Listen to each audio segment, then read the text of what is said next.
வாழ்ந்த காலம் முழுக்க சாதி எதிர்ப்பு போராளியாகவே வாழ்ந்தார். பெண்ணை அடிமையாக்காத பெண் விடுதலைக்காகவே வாழ்ந்தார்.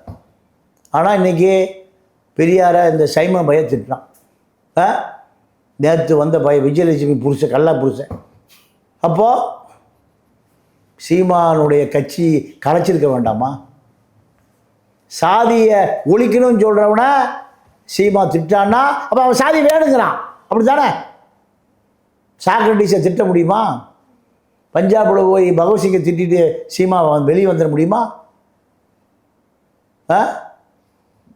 வெஸ்ட் பெங்காலில் போய் நேதாஜி பேசிட்டு சீமா தப்பிச்சு வந்துட முடியுமா?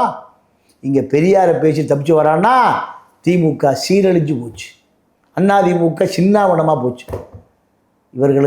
இவர்களுக்கெல்லாம் மூதாதையர் தந்தை பெரியார்.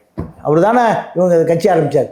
சாதி ஒழிக்கணுமையா, தமிழனை பூரா ஒற்றுமைப்படுத்தணுயா, பெண்களை பூரா விடுதலை பண்ணணுமையா, இதுதான் அவர் கொள்கை.